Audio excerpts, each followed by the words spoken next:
This is the Hidden Killers podcast with Tony Brueski. All this week, we have a 5-part series, a conversation with Adam Cox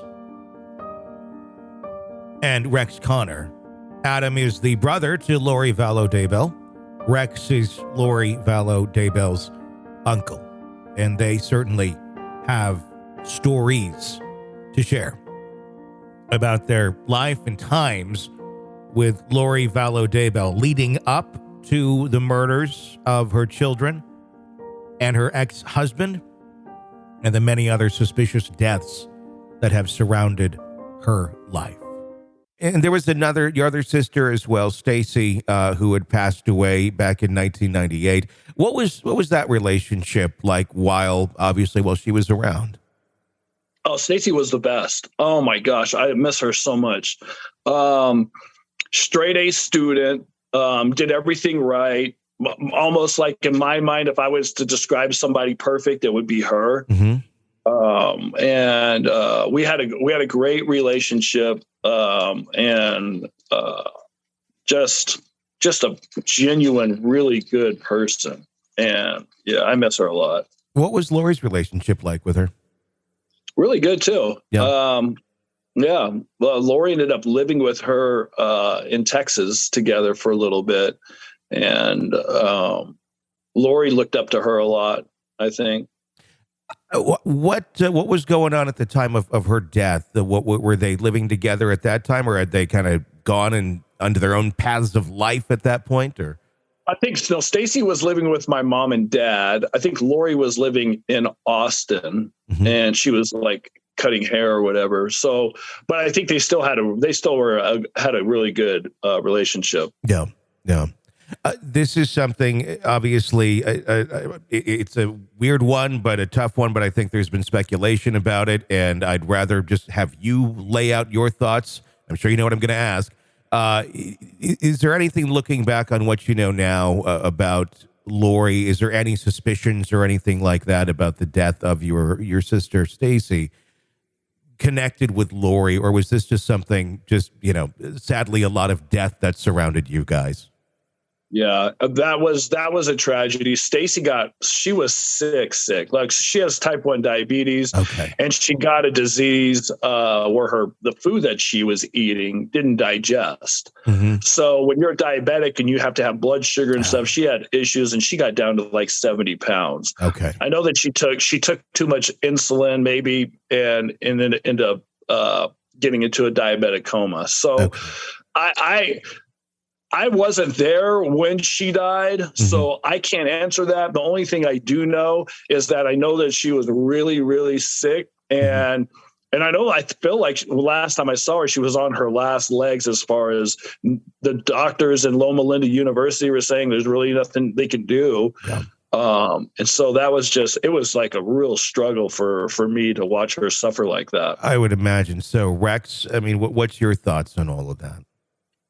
Stacy came and lived with me and my family up until about 2 months before that, or a couple months before that. I can't remember the exact period of time. Mm-hmm. But she wanted to get away into a different environment for a while and see if that made a difference in what was going on with her, all the emotional strain she had to combine with her illness.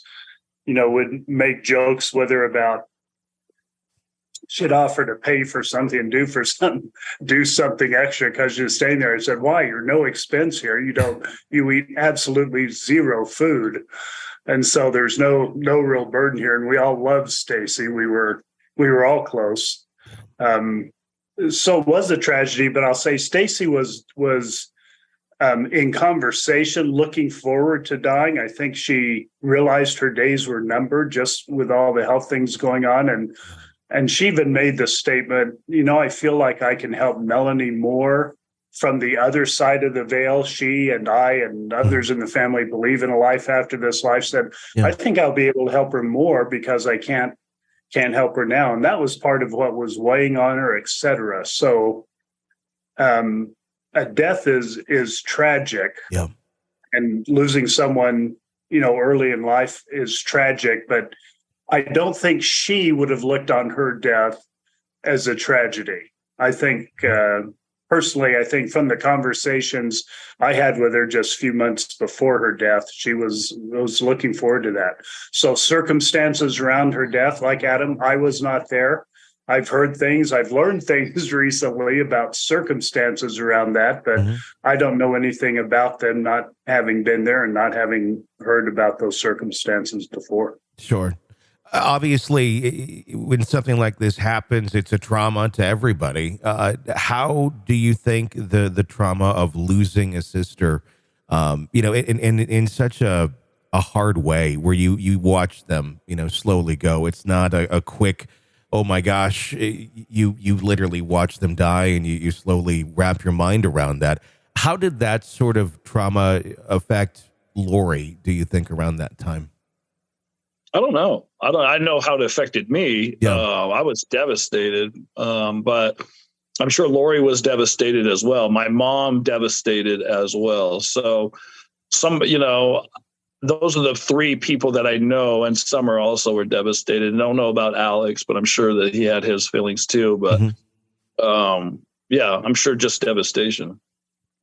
Let's talk about Alex a little bit. Obviously, we know towards the end of his life that her and Alex were pretty tight, it seems like.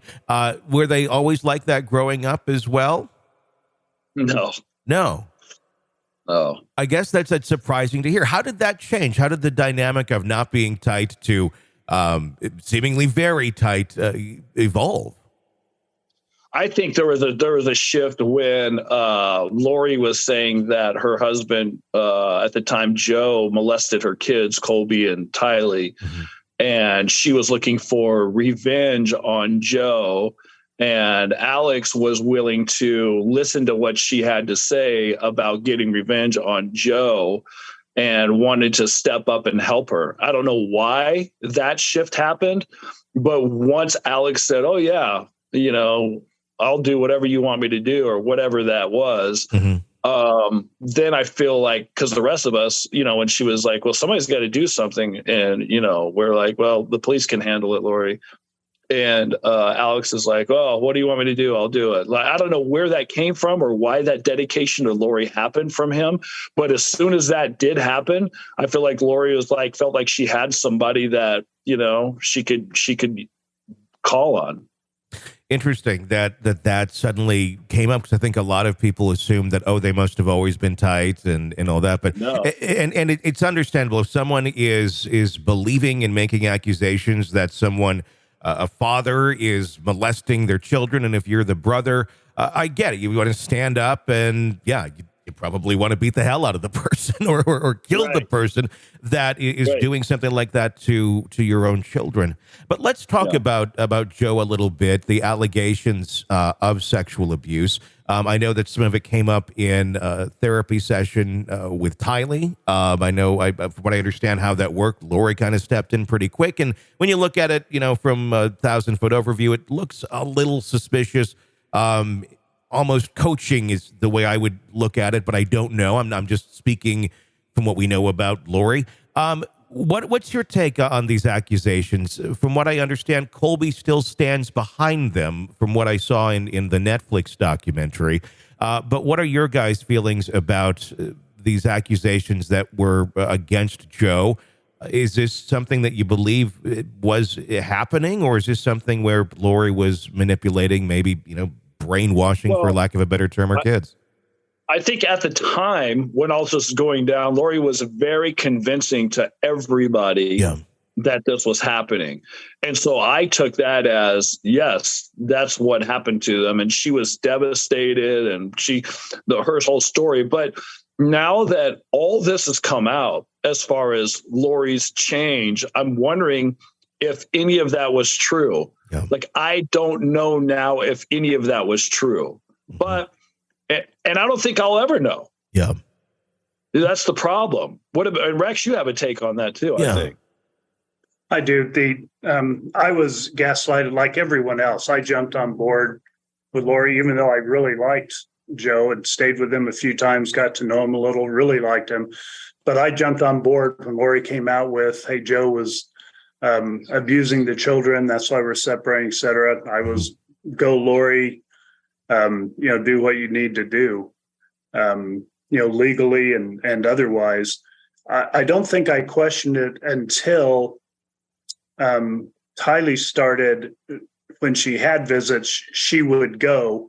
I won't say willingly. I wasn't there when Tylee would leave, but Tylee wouldn't put up a fight. Tylee wouldn't say that Joe abused her, that she remembered abuse. And I thought, this is really curious. And the courts allowed that, is what I thought was real curious. Mm-hmm. So I went back and read the actual psychologist reports to the court about Joe, and it opened my mind to say, you know what, this may not be like I've heard. Yeah. And from that point on, I've wondered. Now, I don't have any other insight other than hearing that at least somewhat of the two sides, but that made me curious. And then when Lori started talking about Charles very similarly, mm-hmm. I said, okay, pattern. Yeah. Here's something that's being repeated that's very similar. So it caused me to open my mind. And of course, now looking back, we can question everything. There's more to come in my conversation with Adam Cox and Rex Connor about the life of Lori Vallow Daybell and the tragic twists that it takes leading up to the death of her children and many others around her. Be sure to press subscribe so you don't miss any of our conversation right here. I'm Tony Brueski. Stay with us.